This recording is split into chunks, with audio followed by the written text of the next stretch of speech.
to part 2 of Time with the Governor.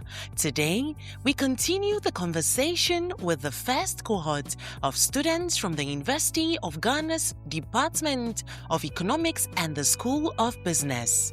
These students took part in the Monetary Policy Committee Educational Observership Program during the 131st MPC meetings.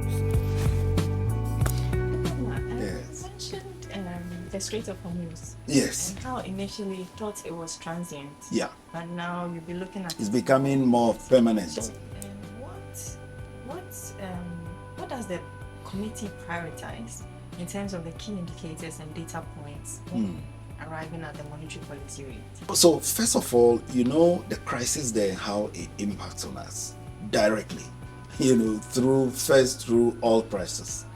Because the moment oil prices change, like today is around $90-something per barrel, that's a big shock. Because we from the beginning of the year, we projected it around 60, 65. So now that it's 93, that's a huge jump. And so energy costs go up. Now, in terms of the foreign exchange also, it means that for every barrel of crude oil, we have to pay more dollars for that. So there's pressure on our international reserves. Now, in Ghana, there's the adjustment of these export prices. They do it very frequently.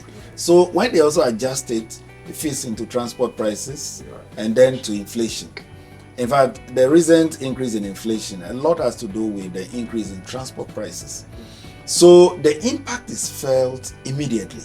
The people feel it immediately. What do you do if government decides to absorb it? That also becomes a fiscal shock, because then they'll be subsidizing these. In other countries, they even had to introduce, I know of a country, they declared all Fridays holidays. You know why they do that? So that at least on a holiday, most people will be home. You don't drive your car, the offices, you don't own all those air conditioner, what have you. But you notice in Ghana, we haven't done anything of the sort at all. I'm saying all this for you to appreciate the choices you have to make, in the face of shocks. One thing, and I mentioned it at the media program, one thing we've done right since last year was to build higher amounts of reserves, So that way, even where there's a dip, you're able to hold things. Whilst at that, you look at other ways of recovering your reserves. And we have a number of ways to recover the reserves. Cocoa, we have to do better at cocoa. We have to do better even at the non-traditional exports. Currently, non-traditional exports constitute about 10% of our exports. Can we find a way to get it to about 15% of exports? Then our new area of remittances, which I am very, very passionate about. Last year, remittances all alone brought us about nearly $8 billion. Ghanaians sent a lot of money home. The only problem is that most of the money that comes in goes into consumption.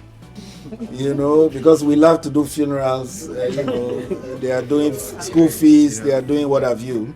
So our challenge now is how to route part of that money into investment.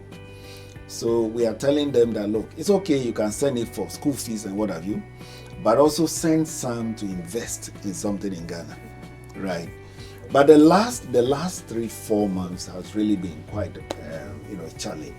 And I'm not surprised we lost about 1.2 billion of reserves. But as I said, those went into, paying for very legitimate things. So it's okay, it's fine. That wraps up part 2 of Time with the Governor. Thank you for joining us. Stay tuned for part 3.